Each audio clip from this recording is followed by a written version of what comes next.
He came to the mountains to outrun memories that had the persistence of shadows, clinging to him longest in the quiet hours before dawn. The memories were not loud. They were worse. They were textures and temperatures, the grit of sand under a boot sole, the specific cold of a high-altitude night pressing through fabric.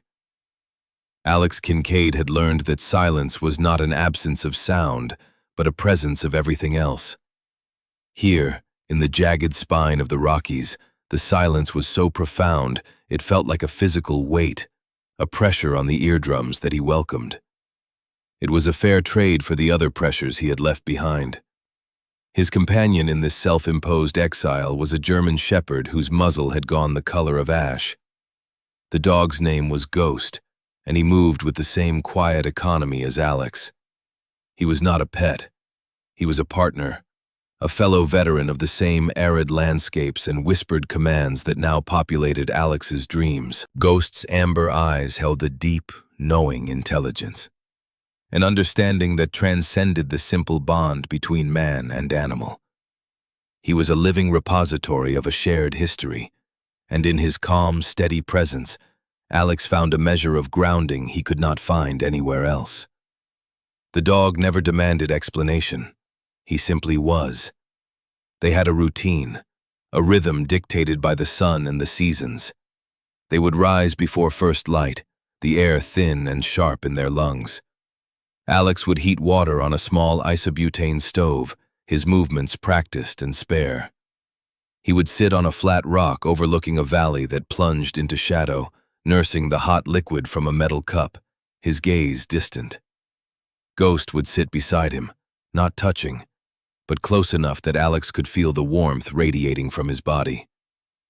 They were two solitary figures against a vast, indifferent canvas of granite and pine, watching the world awaken. On this particular morning, something was different. The air was still, heavy with the promise of an afternoon storm. The usual chatter of chickadees and nuthatches was absent. The mountain seemed to be holding its breath. Alex felt it as a low hum beneath the soles of his worn leather boots, a faint vibration that set his teeth on edge. He scanned the tree line, his eyes, accustomed to discerning threats in monochrome thermal imagery, picking out the subtle details of the landscape. Nothing seemed out of place, yet the feeling persisted. Ghost felt it too. The dog, who was usually a study in placid observation, was rigid. His head was cocked, his ears swiveling like radar dishes, parsing sounds Alex couldn't hope to hear. His breathing was shallow, a series of controlled puffs of vapor in the cold air. He was not looking at the tree line, but up, his gaze fixed on a point in the vast, empty blue of the sky. Alex followed the dog's gaze. He saw nothing but the contrail of a commercial airliner, a thin white scar miles high, but Ghost's attention was unwavering. It was a posture Alex knew well. It was the same posture the dog had taken moments before an IED was discovered on a dusty road in Helmand Province. The same focused stillness that had saved their lives more than once. Alex never questioned it. He trusted the dog's instincts more than he trusted his own. He finished his coffee in a single swallow, the last of its warmth doing little to chase away the sudden chill that had settled in his bones. He stowed the cup in his Everly stock half-track pack, the motion fluid and automatic. He wore his olive field jacket, the fabric softened and faded from years of use, a second skin that held the faint scent of wood smoke and rain. On his wrist, a military-issue watch ticked with relentless precision, a quiet metronome marking the passage of a time he was trying to forget. "What is it, boy?" Alex murmured, his voice a low rasp, unused to speaking above a whisper. Ghost didn't respond, his focus absolute. He lowered his head slowly, his nostrils flaring as he tasted the air. Then, with a quiet whine, he turned and began to move, not back toward their small, carefully concealed camp, but north, along the ridgeline. He moved with a purpose that pulled Alex along in his wake. This was not the meandering exploration of their usual patrols. This was a search. Alex fell in step behind him, his hand resting near the folding knife clipped to his pocket, a habit ingrained so deeply it was no longer a conscious thought. He moved through the stands of subalpine fir and Engelmann spruce with a practiced silence, his feet finding purchase on the uneven ground without dislodging a single loose stone. The forest floor was a thick carpet of needles, damp and fragrant, muffling their passage. For nearly an hour they climbed, the air growing thinner, the trees more sparse and stunted. The silence deepened, broken only by the sound of their own breathing and the whisper of the wind through the high branches. Alex's senses were on high alert, his mind a cold, clear instrument of observation. He was no longer a man hiding from his past. He was an operator on approach, every nerve ending alight. The feeling of being watched had intensified, but it didn't feel human. It was something else, a technological ghost in the machine of the wilderness. Ghost finally stopped at the edge of a sheer granite cliff. Below them, a narrow, scree-filled ravine cut a deep wound in the mountainside. The dog stood at the precipice, his body quivering, his gaze locked on something in the jumble of rock and deadfall below. A low growl rumbled in his chest, a sound of deep, instinctual warning. It was a sound Alex had not heard in years. Alex dropped to one knee beside him, his hand on the dog's ruff, the coarse fur familiar and reassuring. He peered over the edge, his eyes scanning the ravine.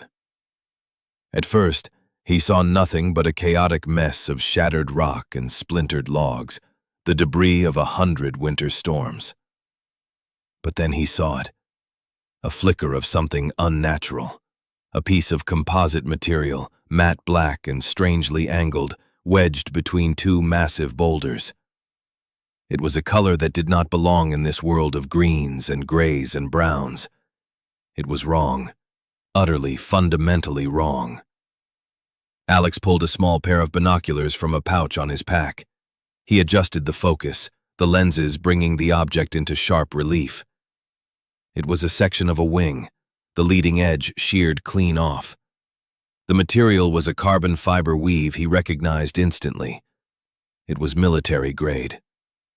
Near it, he saw more debris, a tangle of wires spilling like entrails from a ruptured fuselage, a shard of an optical lens catching the sun with a blinding glint, and a single, six-bladed propeller, its blades bent and twisted into grotesque shapes. He lowered the binoculars, a cold knot tightening in his stomach. It was a drone, a military drone.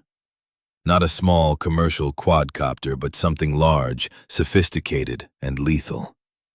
The design was unfamiliar, a sleek, bat-winged shape that spoke of advanced stealth capabilities. It had come down hard, plowing a long, violent furrow through the scree before shattering against the rocks. And by the looks of the weathering and the way new vegetation had begun to grow around the wreckage, it had been here for some time. Months, at least. He looked at Ghost, who was still staring down into the ravine, a silent sentinel. The dog had not found this by sight. He had heard it, or smelled it, or sensed it in a way that Alex could not comprehend. Perhaps the faint electronic signature of its dying batteries, a whisper on the edge of hearing. Or maybe the scent of jet fuel and burnt wiring, long since faded to human noses but still a pungent cry to the dog. "Good boy," Alex said, the words inadequate. He gave the dog's neck a firm squeeze, a gesture of profound respect. The ravine was steep and treacherous, a place where a single misstep could send a man tumbling to his death. But Alex knew he had to go down. This was not something he could walk away from. A piece of the world he had abandoned had just fallen into his lap, a piece of the machinery of war lying broken in the heart of his sanctuary. It was a violation, a question that demanded an answer. He checked his watch. The time seemed to mock him, each tick a reminder of a world that operated on schedules and mission parameters, a world he no longer belonged to. He unslung his pack and took out a length of climbing rope and a harness. He was not a recreational climber, but his training had included vertical insertions and high-altitude operations. He knew how to read the rock, how to test his holds, how to move with the deliberate patience that kept a man alive. He found a solid anchor, a thick, gnarled pine that clung stubbornly to the cliff edge. He secured the rope, double-checking the knots with practiced fingers. He looked at Ghost. "Stay. Watch." The dog sat, his ears pricked, his gaze never leaving Alex. It was a command he understood implicitly. He was on overwatch. Alex clipped into the rope and began his descent. He moved slowly, his boots finding purchase on the narrow ledges and cracks in the granite face. The wind gusted around him, trying to push him from his holds.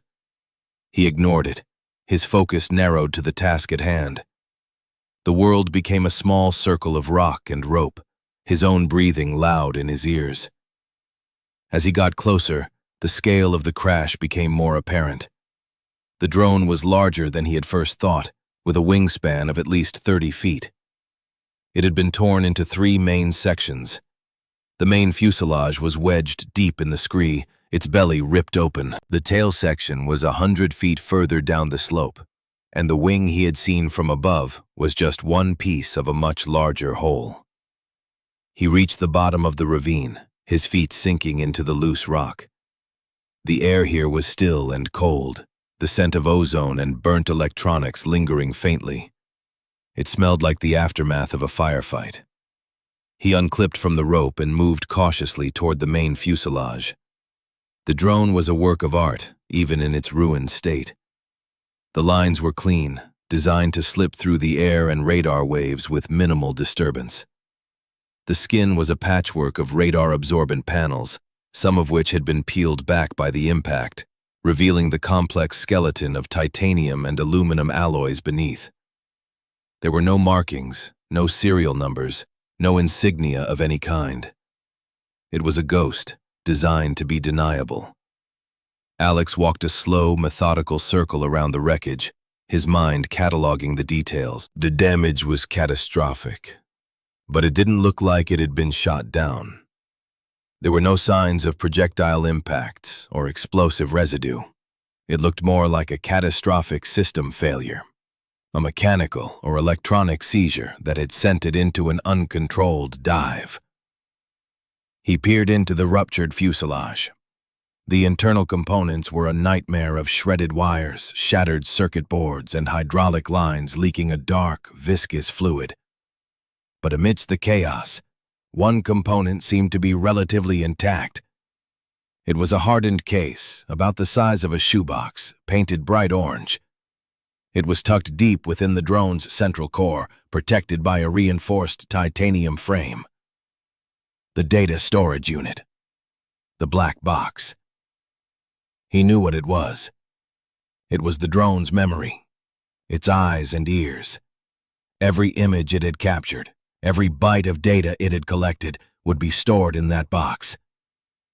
He reached in, his fingers brushing against the cold metal. The case was locked into its mounting bracket, but the impact had warped the frame. With enough leverage, he might be able to free it. A faint, high-pitched beep echoed through the ravine. Alex froze. He scanned the wreckage, his heart pounding.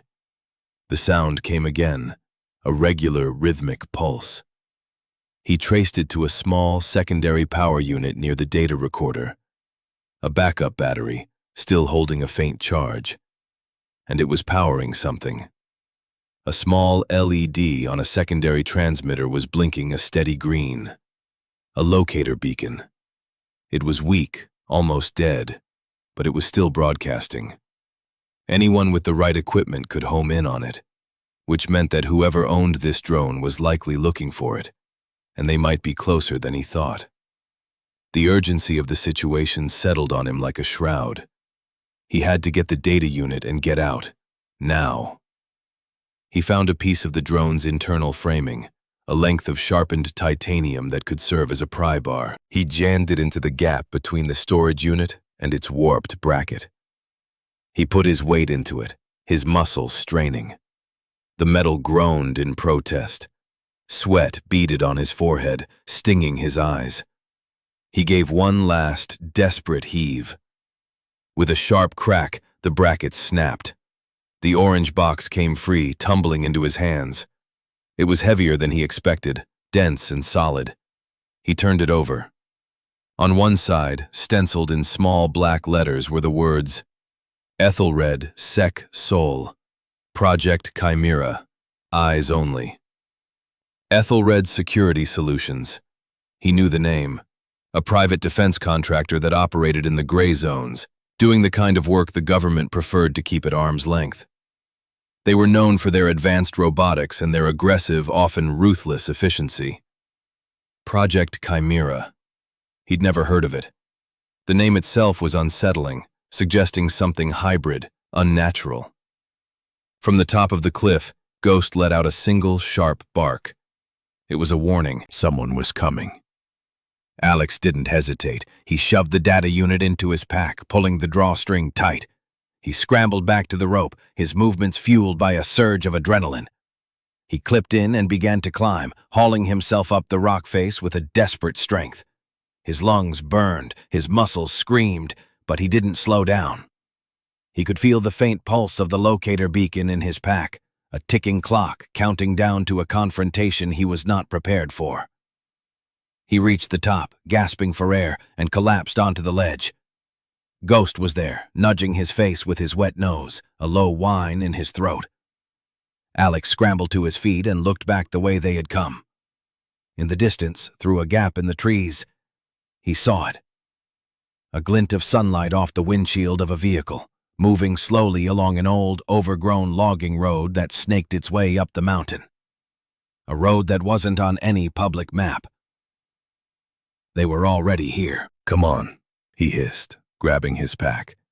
"We have to move." He didn't go back to his camp. It was compromised. Anything he left there would be a breadcrumb leading them right to him. He cut west, away from the logging road, plunging deeper into the untamed wilderness. He and Ghost moved fast, a blur of olive green and black fur against the darkening woods. The storm that had been threatening all morning was finally rolling in, the sky turning a bruised purple-gray. The wind picked up, howling through the canyons, and the first fat drops of rain began to fall. The storm was a gift. It would wash away their tracks, confuse their scent, and mask the sound of their passage. But it was also a danger. The temperature was dropping fast, and the rain was turning to sleet, cold and sharp. Alex pulled the hood of his jacket up, his face set in a grim, determined mask. He had the box. He had the drone's memory. And he had a head start.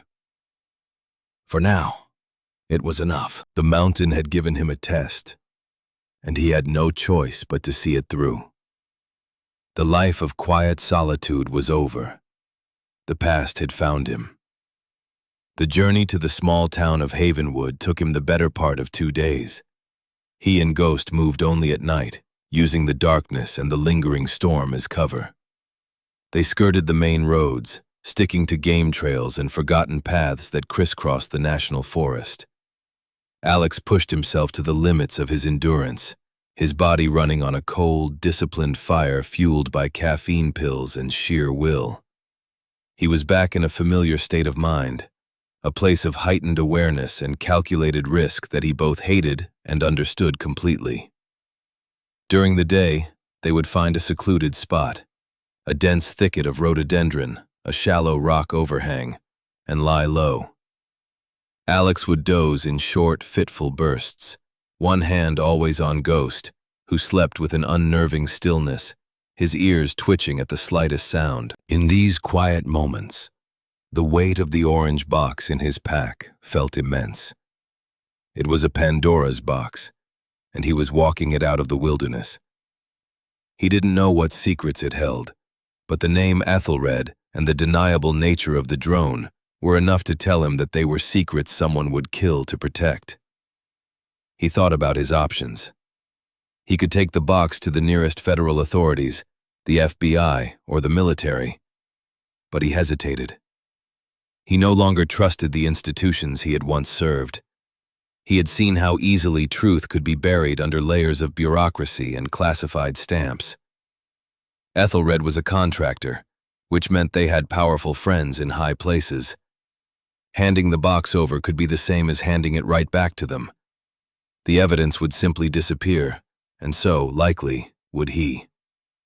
He could destroy it, hurl it into the deepest part of the lake, bury it where no one would ever find it. That was the easy choice, the choice that would allow him to return to his quiet, isolated life. But he couldn't do it. The memory of his past failure was a fresh wound. The decision to follow orders, to exfil and leave Ben behind in the Sangin Valley, had been the sensible choice, the one that preserved the team and the mission. It had also been a profound moral abdication, a silence he had been paying for ever since. He would not make the same mistake again. He would not choose silence. That left one option. He had to find out what was on it himself. Havenwood was a town that time had largely forgotten. It huddled in a narrow valley, a collection of brick and clapboard buildings dwarfed by the surrounding peaks. It had a single main street, a gas station, a diner, and a county courthouse that looked like it had been built a century ago and never updated. It was the kind of place people passed through, not a place they stayed. It was perfect. He left Ghost concealed in a wooded area on the edge of town, giving the dog the quiet command to stay. Ghost looked at him with an expression that bordered on disapproval, a silent judgment of his plan, but he obeyed, melting back into the shadows. Alex walked into town feeling exposed, the concrete sidewalk alien under his boots after weeks on soft earth. The sounds of civilization, the rumble of a passing truck, the jingle of a shop bell, were jarring to his heightened senses. His first stop was the county clerk's office, a dusty, high-ceilinged room in the basement of the courthouse. The air smelled of old paper and floor wax. Behind a thick wooden counter sat a woman in her late 50s. She was tall and spare, with sharp blue eyes and graying hair pulled back in a severe bun. Her nameplate read, Sarah Jenkins, County Supervisor. She looked up from a large, leather-bound ledger as he approached, her expression neutral but appraising. "Can I help you?" Her voice was crisp, no nonsense. "I'm looking for survey maps of the national forest land north of here," Alex said, keeping his tone even. "Specifically the ridgeline around Mount Sheridan." She studied him for a long moment, taking in his worn field jacket, his tired eyes, the faint tremor of exhaustion in his hands. He looked like a man who had been sleeping rough, but there was a discipline in his posture that contradicted the image. "We have topographical maps. What exactly are you looking for?" "Old logging roads. Anything that isn't on the Public Forest Service maps." Her eyes narrowed slightly. "Those are private access roads, most of them decommissioned for decades. Why the interest?" Alex had prepared for this. "I'm a writer," he lied, the word feeling foreign in his mouth. "Doing a piece on the history of the logging industry in this area." It was a thin cover, but the best he could come up with. Sarah Jenkins didn't seem convinced. She tapped a long, elegant finger on her desk, the sound a quiet, deliberate rhythm. "The old survey plats are delicate, not for public handling, but I can look for you. What parcel are you interested in?" "The area around the old Black Creek mine," he said, recalling a name from one of the older maps he had studied. She nodded slowly, a flicker of something, recognition perhaps, in her eyes. She stood and disappeared into a back room filled with filing cabinets and stacks of rolled-up documents. Alex waited, his senses on alert. He could hear the faint hum of a fluorescent light, the ticking of a grandfather clock in the hall. He felt exposed, a trespasser in a world of rules and records. She returned a few minutes later with a large rolled-up piece of parchment. She spread it carefully on the counter. It was a hand-drawn map from the 1950s. The ink faded, the paper brittle. "This is the area," she said, her finger tracing a faint, dotted line. This was the primary access road for the Black Creek operation. It was sold off to a private holding company in the late 80s, a shell corporation based out of Delaware. She paused, looking at him. Ethelred Holdings. The name hit him like a physical blow. Ethelred. They had owned the land for decades. This wasn't a random crash. The drone had come down on their own property. This was a private testing ground. "Thank you," Alex said, his voice tight. "This is very helpful." "Be careful up there," she said, her voice dropping slightly. "That land, it has a history. People who go poking around sometimes find things they wish they hadn't." It wasn't a threat. It was a warning. A piece of genuine advice from one careful observer to another. "I'll keep that in mind," he said. He nodded to her and left. The image of the map burned into his memory. His next stop was more difficult. He needed someone who could open the box. A hacker, an engineer, someone who understood proprietary military hardware and wasn't afraid to break the rules. Finding that person in a town like Havenwood seemed impossible. But Sarah Jenkins's quiet warning had given him an idea. He went to the town's only diner, a place with cracked red vinyl booths and a counter worn smooth by the elbows of generations. He took a seat at the counter and ordered a black coffee. The waitress, a young woman with a tired smile, brought it to him. He nursed it, listening to the low murmur of conversation around him. He was looking for a specific kind of talk, the talk of outsiders, tinkerers, people who lived on the fringes. After half an hour, he heard it. Two old-timers in a booth were arguing about a new cell tower going up on the next ridge over. "Won't make a lick of difference," one of them grumbled. "Not with all the interference from Elias's junk heap." "That ain't junk," the other retorted.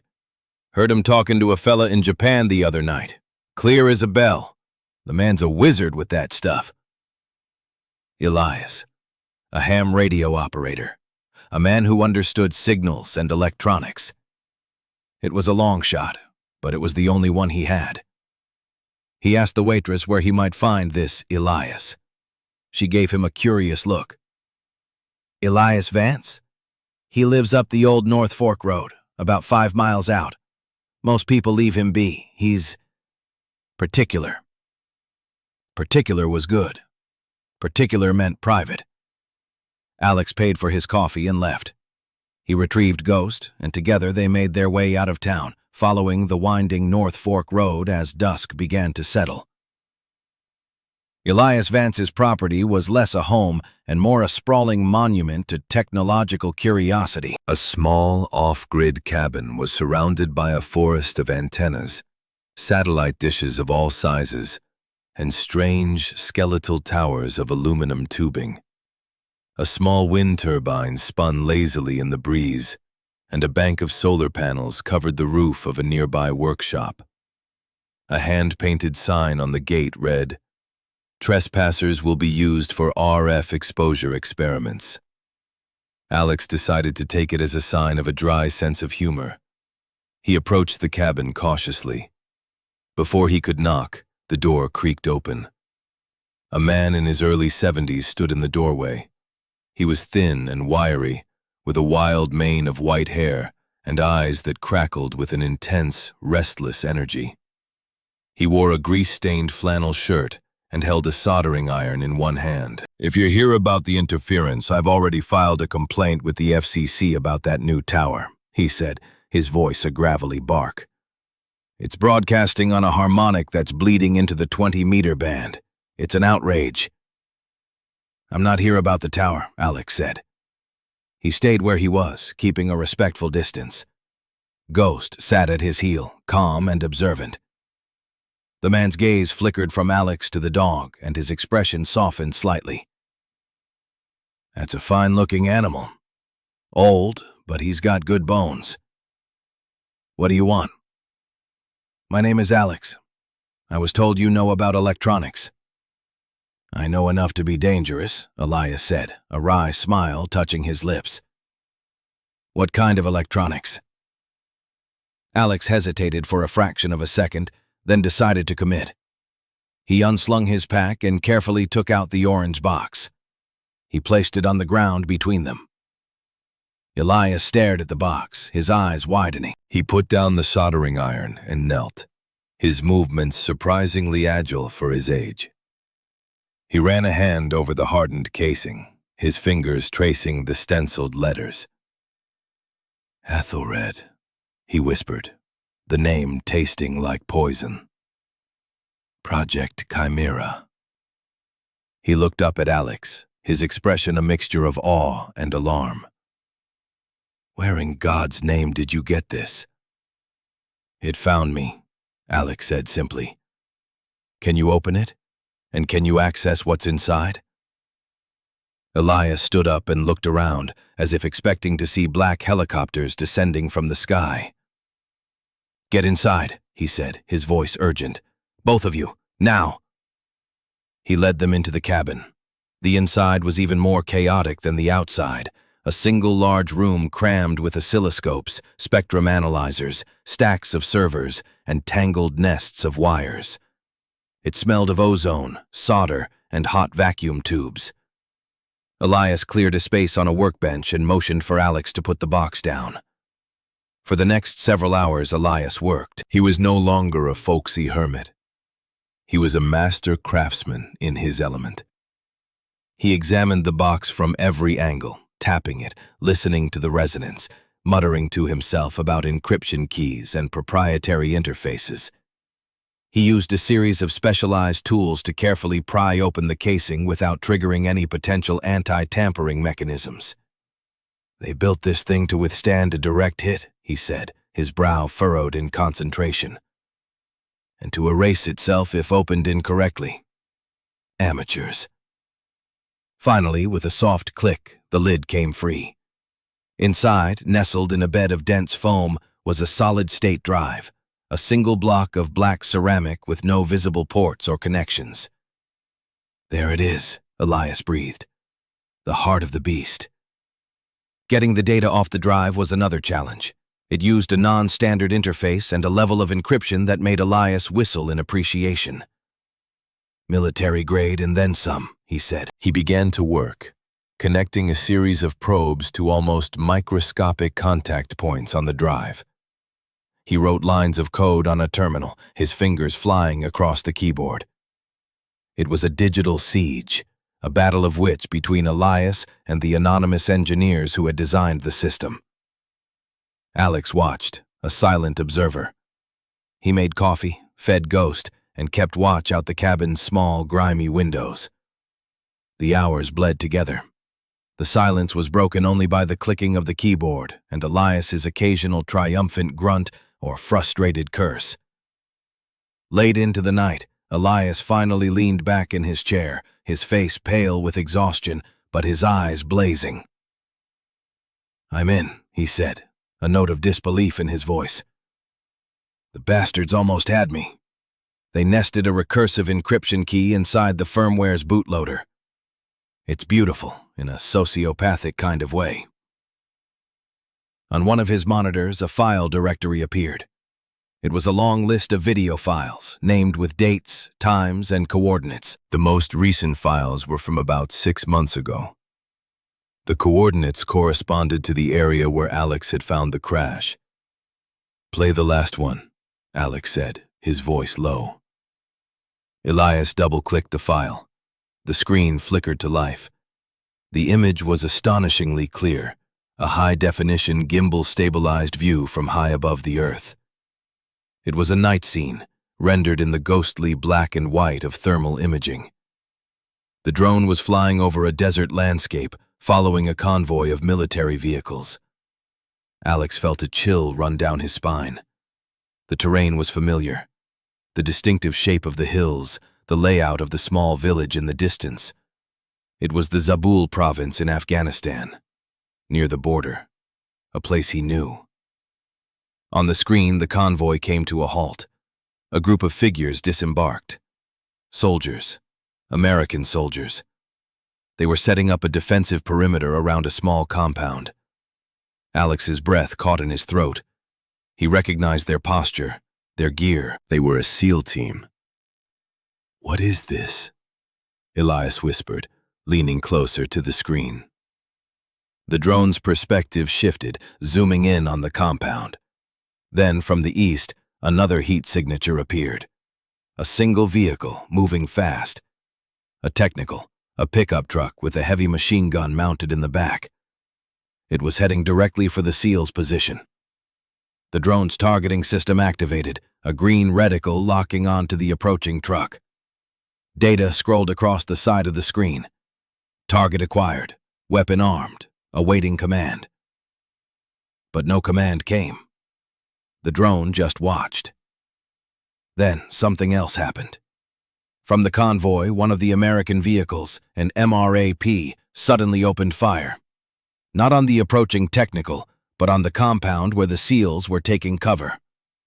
A stream of .50 caliber rounds tore through the mud walls, the impacts showing as bright, brief flashes on the thermal display. Alex felt the air leave his lungs. It was friendly fire. A catastrophic, undeniable act of friendly fire. The SEALs on the ground were being cut to pieces by their own side.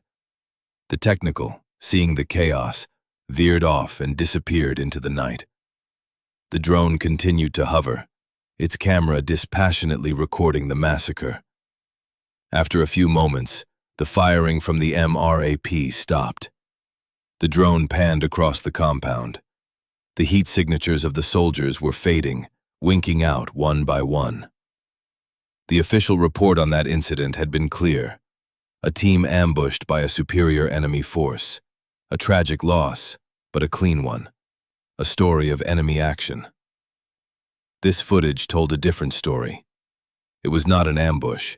It was a slaughter, perpetrated by their own. "My God," Elias said, his face ashen. "What was that?" Alex couldn't speak. He was staring at the data stream on the side of the screen. The drone's mission log. It showed that the drone operator had attempted to fire on the technical, but the weapon systems were unresponsive. Then, it showed a new command coming from a different source, an overriding signal that locked the drone's weapons and took control of its targeting system. The command source was listed as Ethelred_sys_command. They hadn't just watched. They had intervened. They had prevented the drone from engaging the enemy, and then, had they somehow caused the friendly fire incident? The footage didn't show that, but the implication was terrifying. Ethelred's system had taken over. The video file ended. The screen went black. But the final image was burned into Alex's mind. The fading heat signatures of American soldiers betrayed in the dark. "There's more," Elias said, his voice trembling. He clicked on the drone's final log file, the one from the day of the crash. It was mostly telemetry data, a stream of numbers detailing the drone's final, fatal plunge. But at the end, there was a single, corrupted audio file. Elias worked to clean it up, filtering out the static and the whine of the failing engines. Finally, a voice came through the speakers. It was panicked, breathless. "Mayday! Mayday! Mayday! Chimera 1 is down. System override. Complete flight control failure. It's the update. The damn update. They locked me out. It's flying itself into the ground. They're burying it." The voice cut out, replaced by the shriek of tearing metal, and then silence. They sat in the quiet of the cabin, the weight of what they had just seen pressing down on them. Ethelred hadn't just built a faulty weapon system that led to a friendly fire incident. They had actively covered it up.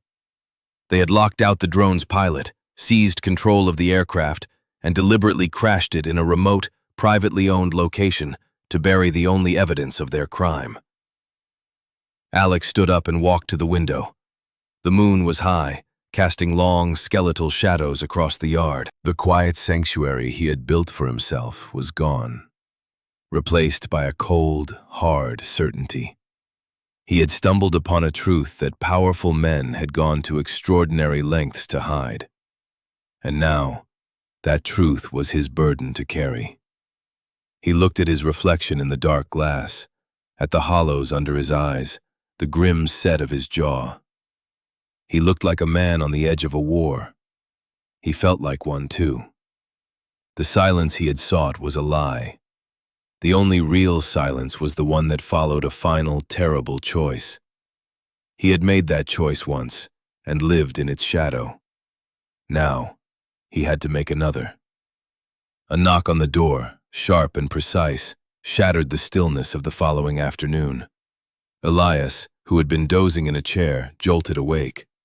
Alex was already on his feet, moving silently to the side of the door, his body tense. Ghost, who had been lying by the cold stove, rose without a sound, a low growl vibrating in his chest. It was not a sound of aggression, but of deep, controlled warning. "Who is it?" Elias called out, his voice strained. "Mr. Vance," a voice replied from outside. It was calm, articulate, and unnervingly polite. "My name is Marcus Thorne. I represent the owners of the property adjacent to yours. I believe something of ours may have inadvertently landed on your land. I was hoping you might allow me and my team to conduct a brief search." Alex's blood ran cold. Thorne. It had to be him.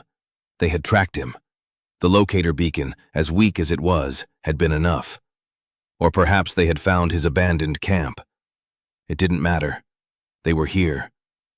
Alex gave Elias a sharp, almost imperceptible shake of his head. He held a finger to his lips. Elias, to his credit, understood immediately. He cleared his throat. "Landed on my property? What are you talking about? Some kind of weather balloon?" There was a brief pause. "Something like that," Thorne's voice replied, the politeness unwavering. "It's a sensitive piece of meteorological equipment. We'd be very grateful for your cooperation. We're authorized by the FAA and the Forest Service for this recovery."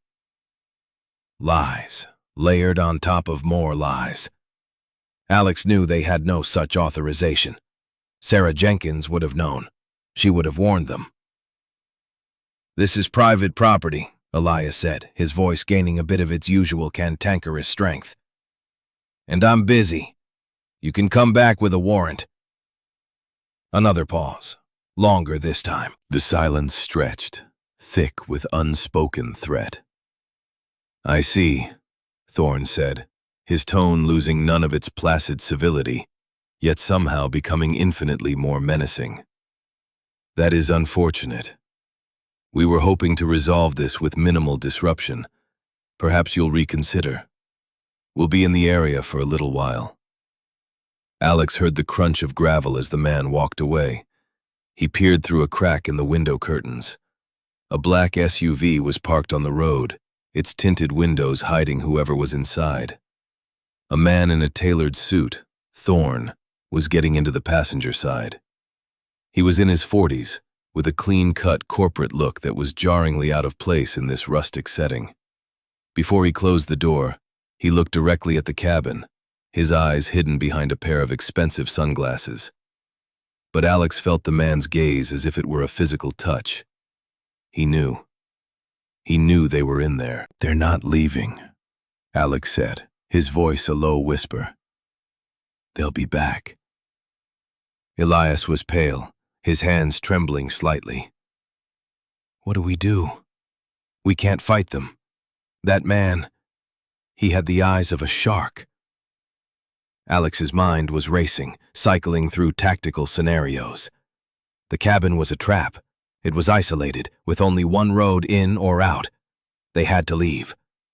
But they couldn't just run. Thorne's team would be watching the road. They needed a distraction. And they needed to get the evidence out. "The footage," Alex said. "Can you copy it?" "Copy it? Of course," Elias said, snapping back into focus. I can upload it to a secure server, break it into encrypted packets, bounce it off 3 different satellites.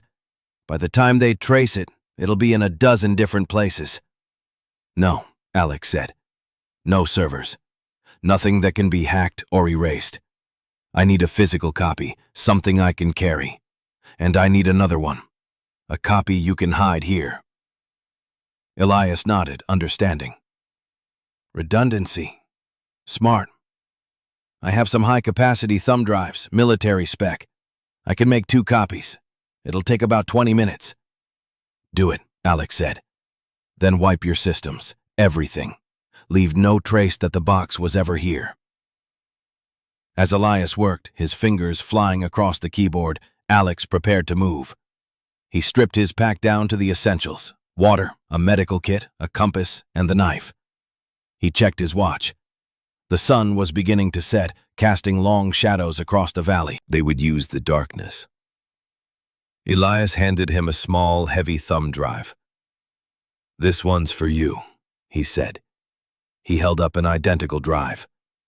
And this one is for me. I know a place to hide it where they'll never find it. He looked at Alex, his expression grim. You need to get this to someone who can't be bought.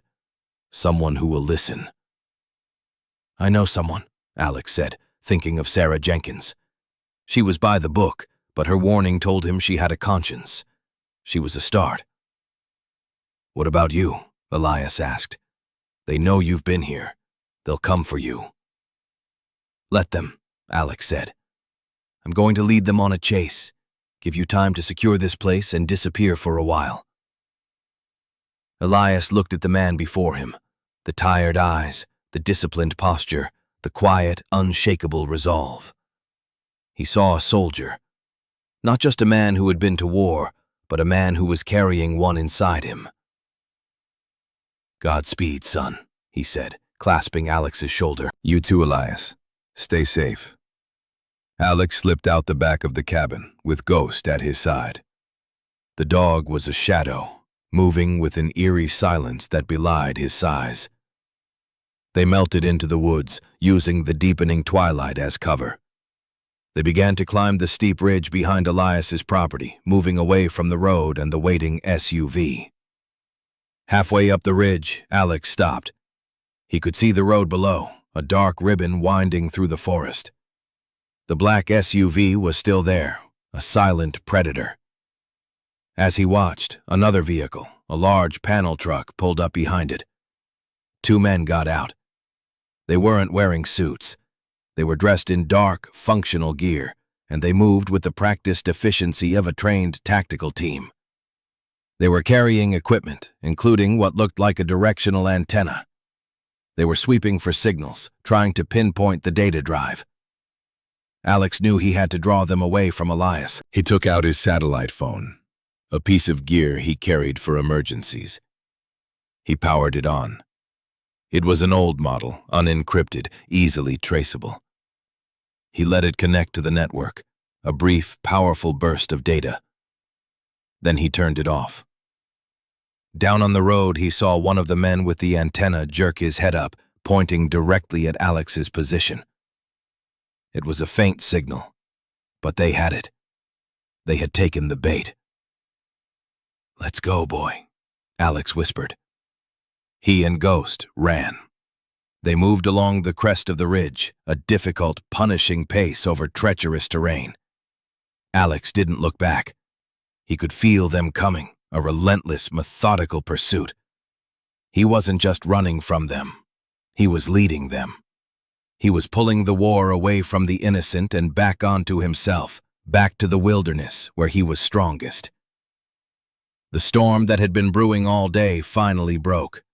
The sky opened up, and a torrential rain began to fall, cold and blinding. Lightning split the sky, followed by peals of thunder that echoed off the mountains like artillery fire. The wind howled, tearing at Alex's jacket, trying to rip him from the ridge. He welcomed it. The storm was chaos. It was cover.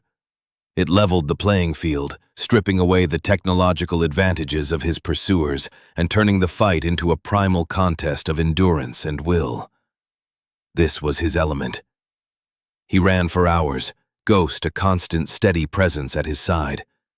The dog seemed to draw strength from the storm, his powerful body moving effortlessly over the wet, slippery ground. He was the perfect partner, a silent extension of Alex's own will. Sometime after midnight, Alex knew he had to rest. He found a small, sheltered alcove under a granite overhang, barely large enough for the two of them. He was soaked to the bone, his body shivering with cold and exhaustion. He huddled in the back of the alcove, pulling Ghost close. The dog's body was a furnace, and Alex pressed against him, sharing warmth. A silent communion of two exhausted veterans. As he drifted into a state of semi-consciousness, the past came for him. He was back in the Sangin Valley, the air thick with dust and the smell of cordite. He could hear the crackle of the radio, the strained voice of his teammate Ben, pinned down in a mud brick compound. "Alex, they're everywhere. I can't fall back. Need support." And he could hear his own voice, cold and distant, making the call. "Exfil is a go. I repeat, Exfil is a go. We are leaving." The mission was to recover a high-value target, and they had him. The rules of engagement were clear. The mission came first. A single man could not be risked for the sake of the objective. It was the logical, tactical choice. He had made the choice. He had left him. A low growl from Ghost brought him back to the present. He sat bolt upright, his heart hammering against his ribs. The dog was on his feet, staring out into the storm, his hackles raised. Alex peered out of the alcove. The rain had lessened to a steady drizzle. Through the mist, he saw them. Two figures, moving slowly through the woods below, their forms illuminated in the brief, strobing flashes of lightning. They were using thermal imagers, sweeping the area. They were closing in. He had to make a choice. He could stay here, cornered, and try to fight. But they were professionals. They would have the advantage. Or he could run again, try to lead them further into the wilderness. But he was exhausted, and they were fresh. Then he saw it. A narrow game trail leading down the other side of the ridge. It was steep, almost a cliff, but it led toward Black Creek, toward the river. If he could get to the river, the water would mask his heat signature and his scent. It was his only chance. But the trail was treacherous, a mess of loose rock and slick, mossy roots. It was dangerous for him, and even more so for Ghost. In his prime, the dog could have handled it. But he was older now. His hips weren't what they used to be. A fall could be crippling. The memory of Ben's voice echoed in his head. "I can't fall back." He looked at Ghost, who was looking back at him, his amber eyes filled with a steady, unwavering trust. The dog was ready to follow him anywhere, even to his death. This was the test. The same test replayed in a different wilderness. Abandon the mission to save the partner, or sacrifice the partner for the mission. The thumb drive in his pocket was the mission. It held the truth, the evidence of a crime that needed to be exposed. Ghost was his partner, his only real family, the last living link to his own fractured soul. In the past, he had chosen the mission. He had followed the cold logic of command, and a part of him had died with that choice. Not again. "Stay here," he whispered to Ghost, his voice thick with an emotion he hadn't allowed himself to feel in years. He placed the thumb drive on a dry ledge deep inside the alcove. "Guard it." He didn't know if the dog understood the specific command, but Ghost seemed to sense the gravity of the moment. He lay down next to the drive, his body curled around it, his gaze fixed on the entrance to the alcove. Alex took a deep breath. He was the bait. He would lead them away from here, away from Ghost and the evidence. He slipped out of the alcove and started moving, deliberately making noise, crashing through the underbrush, a clear and obvious target. "Hey!" he shouted into the wind, his voice raw. "Over here!" The two figures below stopped. Their heads snapped in his direction. He saw the red glow of a laser sight flicker across his chest. He didn't flinch. He turned and ran, not down the dangerous trail, but along the exposed face of the ridge, making himself an easy target to follow. He could hear them crashing through the woods behind him, their pursuit renewed and focused. He ran with a strange sense of lightness, a feeling of release. He had made his choice. He had chosen loyalty. He had chosen to stay. Whatever happened next, he had corrected the past. He had finally, after all these years, gone back for his friend. The chase was brutal and short. Alex led them across the open rock face, the wind and rain lashing at him. He was a clear target on their thermal scopes, a single bright figure against the cold stone. He knew he couldn't outrun them for long. His goal was simply to draw them as far as possible from the alcove, from Ghost. He stumbled, his exhausted legs finally giving out.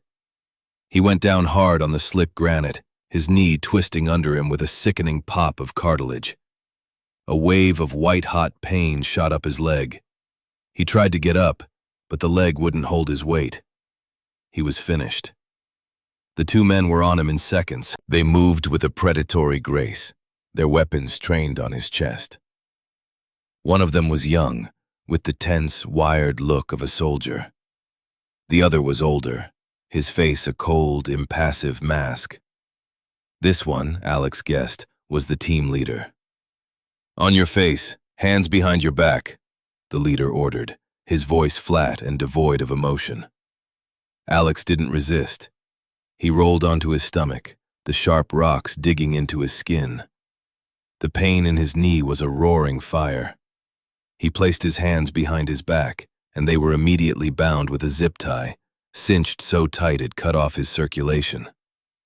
The younger man, Miller, patted him down, his movements rough and efficient. He found the knife, the compass, the empty space in the pack. "He doesn't have it," he said, a note of frustration in his voice. "The drive isn't on him."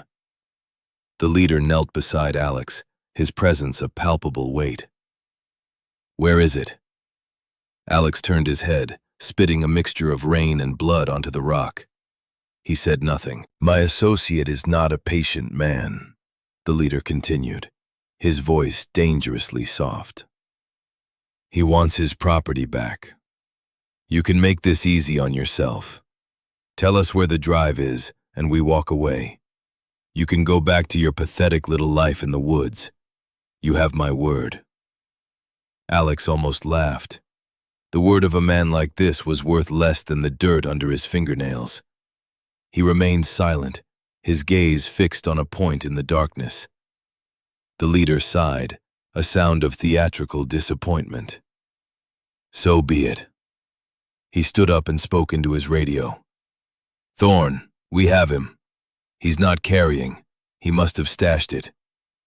Thorne's voice crackled back, tinny and distorted by the storm. "I'm on my way. Find it. Search every inch of this ridge. And bring our friend. I want to have a word with him." The leader grabbed Alex by the collar of his jacket and hauled him to his feet. The agony in his knee was so intense it made him dizzy. He leaned heavily on the man, unable to stand on his own. "Let's go," the leader said, shoving him forward. "We're going to retrace your steps." They began to move back the way they had come, a slow, painful procession. Alex was forced to hop on his good leg, his injured one dragging uselessly behind him. Every step was a fresh wave of nausea and pain. He was a prisoner, being led back to the place he had sacrificed everything to protect. He had failed. He had chosen his partner, but in doing so, he had led the enemy right to him. As they neared the alcove, a new sound cut through the howl of the storm. It was a deep, ferocious snarling, a sound of pure, unrestrained fury. Ghost. The two men stopped, their weapons coming up. "What was that?" Miller asked, his voice tight with alarm. "A wolf?" "Bigger," the leader said, his eyes scanning the darkness. From the shadows of the alcove, Ghost emerged. He was no longer a calm, aging companion. He was a weapon. His teeth were bared, his fur bristling, his body coiled like a spring. He stood over the entrance to the alcove, a guardian at the gates of hell. And the sound he made was the stuff of nightmares. "It's his dog," Miller said, his voice a half-whisper of disbelief. "Shoot it," the leader ordered, his voice cold. Miller raised his rifle, the laser sight dancing on Ghost's chest. But he hesitated. He was a soldier. Alex could see it in his eyes. He had probably worked with dogs like Ghost. To shoot a dog like that. It was a line some men couldn't cross. In that moment of hesitation, Alex acted. With a guttural roar, he threw all his weight backward, slamming into the leader. The man stumbled, caught off guard. Alex, using the momentum, twisted his body, dropping to the ground and sweeping his good leg out, knocking Miller's feet out from under him. Miller went down with a cry of surprise. His rifle clattered on the rocks. The leader recovered instantly, bringing the butt of his own rifle around in a vicious arc aimed at Alex's head. But he never connected. Ghost launched himself from the alcove. He was a black and tan missile, a blur of muscle and teeth. He hit the leader in the chest with the force of a freight train, driving him backward. The man screamed, a high, thin sound of terror and pain as the dog's jaws closed on his arm. Miller scrambled for his rifle, but Alex was on him. Despite the searing pain in his knee, he rolled on top of the younger man, his bound hands fumbling for the knife on Miller's own belt. He got his fingers around the handle and pulled it free. Awkwardly, he sawed at the zip tie on his wrists. The leader was trying to fight Ghost off, striking him with his free hand, but the dog was relentless, his training and loyalty overriding everything else. He held on, shaking his head, his growls muffled by the man's jacket. The plastic of the zip tie finally snapped. Alex's hands were free. He rolled off Miller, the knife in his hand. Miller looked up at him, his eyes wide with fear. He wasn't a killer. He was a soldier, following orders, and he was in over his head. "Stay down," Alex rasped, his voice raw. Suddenly, a shot rang out, deafeningly loud in the enclosed space. Ghost yelped, a sound of sharp, sudden pain, and fell away from the leader, his leg buckling. He had been shot. Standing a few feet away, his face a mask of cold fury, was Marcus Thorne. He held a small, elegant pistol in his hand. He had arrived just in time to see his plan fall apart. "Enough of this foolishness," Thorne said, his voice calm, but his eyes blazing with rage. He leveled the pistol at Alex. "The drive! Now!" The leader was clutching his arm, blood seeping through his torn jacket. Ghost was on the ground, whimpering, trying to get up but unable to put weight on his front leg. The sight of his partner, injured and in pain because of him, ignited a cold, pure fire in Alex's soul. He stood up, ignoring the agony in his knee. He held the knife loosely at his side. He and Thorne faced each other in the pouring rain, two men locked in a battle of wills. "It's over," Thorne said. "You've lost. Give me the drive and I'll let you and your mutt limp away from here." Alex didn't move. He just stared at Thorne, his eyes promising a violence that Thorne, in his tailored suit, could not possibly comprehend. From behind Thorne there was a flicker of movement. A figure emerged from the woods, moving with a quiet confidence. It was a woman, dressed in the green and gray uniform of a park ranger. It was Sarah Jenkins. And she was not alone. Behind her, two more rangers appeared, their shotguns held at a low ready. "Mr. Thorne," Sarah said, her voice carrying easily over the wind. "This is a protected wilderness area. Discharging a firearm is a federal offense. I'm going to have to ask you to drop your weapon." Thorne stared at her, his composure finally cracking. "You have no idea who you're dealing with," he hissed. "This is a matter of national security." "I have a pretty good idea," Sarah replied, her gaze unblinking. "I also have a call log from a Mr. Elias Vance, and a very interesting story about a crashed drone and a man trying to cover it up. Now drop the weapon. Slowly." Thorne hesitated, his eyes darting from Sarah to Alex, calculating his options. He was trapped. His men were down and he was outgunned. With a snarl of frustration, he tossed the pistol to the ground. The tide had turned. Alex's gamble, his choice to stay and fight, had bought enough time. Elias had made the call. Sarah had listened. The system he had so little faith in had for once worked. He limped over to Ghost. The dog whined, licking his hand. Alex examined the wound. The bullet had gone clean through the fleshy part of the dog's shoulder. It was bad, but it wasn't fatal.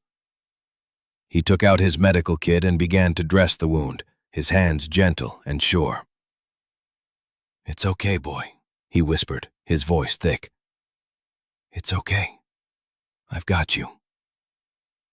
As the Rangers took Thorne and his men into custody, Alex stayed with his partner. The storm was beginning to break, the rain softening, the clouds parting to reveal a sliver of moon. He had faced the ghost of his past and made a different choice. He had not run. He had not sacrificed his partner for the mission. And in doing so, he had saved them both. The war, for now, was over. The morning after was unnaturally quiet. The storm had passed, leaving the air washed clean and smelling of wet earth and pine. A team of federal agents, quiet men and women in practical outdoor gear, had taken over the site. They moved with the respectful, methodical care, documenting the crash and collecting the pieces of the broken drone. There was no sense of menace, only a quiet professionalism. The truth was being handled with the gravity it deserved. Alex sat on a rock a short distance away, watching them work. His knee was tightly wrapped, and a dull, throbbing ache had settled in deep. Ghost lay beside him, his head resting on Alex's good leg. The dog's shoulder was bandaged, and he was on a course of antibiotics and painkillers provided by a paramedic who had been flown in. He was tired, but his breathing was steady. He was alive. That was all that mattered. Sarah Jenkins walked over and stood beside him, holding 2 steaming mugs. She handed one to Alex. It was strong, black coffee. "Thorne and his team are in federal custody," she said, her gaze fixed on the activity in the ravine. "They're not talking, but they don't have to. The footage from the drive Elias hid, combined with the one you recovered, tells the whole story. It goes deeper than we thought. Aethelred has been using that proprietary control system to falsify weapons test data for years. The friendly fire incident was just the most horrific example. They crashed the drone to bury the proof." Alex nodded, sipping the coffee. The warmth felt good in his hands. "What will happen now?" "There will be investigations, Senate hearings. A lot of powerful people are going to have their careers end," she said. "The truth you found, it's going to change things. The families of those soldiers will finally know what really happened. It won't bring them back, but it's something." It was something. It was not a victory, not in the way he used to understand the word. It was a reckoning, a painful, necessary course correction. A helicopter landed in a nearby clearing. A few moments later, a figure emerged and started walking toward them. It was a woman. As she got closer, Alex felt his breath catch in his chest. It was his sister, Jessica. He hadn't seen her in 3 years, not since he had walked away from everything after his discharge. She stopped a few feet away from him, her expression a mixture of relief, worry, and a deep, weary sadness. She looked older than he remembered. "Alex," she said, her voice soft. He didn't know what to say. The years of silence had built a wall between them that felt insurmountable. Jess, he finally managed, the name feeling strange on his tongue. She saw his bandaged knee, the exhaustion in his face, the wounded dog at his side. Her eyes filled with tears. Sarah called me. She told me you were a hero. He shook his head. No, I made a choice. She took a hesitant step forward, then another. She knelt in front of him, her hand reaching out, not to him, but to Ghost. She gently stroked the dog's head. I was so worried, she whispered. When you disappeared, I thought I'd lost you forever. I needed some quiet, he said, the excuse sounding thin and hollow even to his own ears. I know, she said, looking up at him. But the quiet doesn't have to be lonely, Alex. You don't have to carry it all by yourself. She reached into her pocket and pulled out a small, worn photograph. It was a picture of the two of them as children, grinning gap-toothed smiles on a sunny beach. Mom wanted you to have this. She never stopped asking about you. He took the photograph, his fingers trembling slightly. He had run so far, for so long, trying to sever every tie to his past. But the past wasn't just the war. It was this, too. It was love. It was family. He looked at his sister, really looked at her. And for the first time in years, he didn't turn away. He let her see the man he was now, broken and scarred, but present. He had stayed. He had faced the storm, and he had survived. A small, almost imperceptible nod was his only reply. But it was enough. It was a beginning. Later that day, after Jessica had left with a promise to return, Sarah approached him again. The Forest Service is going to need a custodian for this area for a while, she said, gesturing to the mountains around them. To make sure the site is properly remediated and to keep curiosity seekers away. It's a temporary position, but it requires someone who knows this land, someone who can be trusted. She didn't need to say anything more. It was an offer, a chance to stay, not as a fugitive from his own life, but as a guardian of this place that had tested him and, in its own way, saved him. A chance to find a different kind of peace, not in isolation, but in purpose. The dog would have to be part of the deal, Alex said, his hand resting on Ghost's back. Sarah smiled. A genuine, warm smile that transformed her severe features. I think we can accommodate that. A week later, Alex stood on the same ridge where he had first seen the glint of the crashed drone. The federal agents were gone. The wreckage had been removed. The mountain was quiet again. The only sounds, the wind in the pines and the distant cry of a hawk. He wore the green and gray jacket of the U.S. Forest Service over his plaid shirt. It felt different from his old field jacket. Lighter. He looked at his military watch, its face scratched and worn. For years, it had been a reminder of the time he had lost, the moment he couldn't take back. Now it just told the time. It was a tool, nothing more. Ghost sat beside him, his tail thumping softly against the rock. His shoulder was healing well, and he carried his new scar with a quiet dignity. He looked out over the valley, his amber eyes calm and content. He was home. Alex looked out at the vast expanse of granite and forest, at the endless sky. He had come here seeking silence, a place to bury his ghosts. But the mountain had given him something else. It had given him a voice. It had forced him to confront the silence he carried inside and to speak, not with words, but with a choice. He had chosen loyalty. He had chosen connection. He had chosen to stay. The past was not gone. It was a part of him, a scar on his soul just like the one on Ghost's shoulder. But it no longer defined him. It was a memory, not a cage. He took a deep breath, the clean, cold air filling his lungs. It felt like the first breath of a new life. He was no longer a man on the run. He was a man who had found his place. He was a guardian. And for the first time in a very long time, he felt a sense of peace.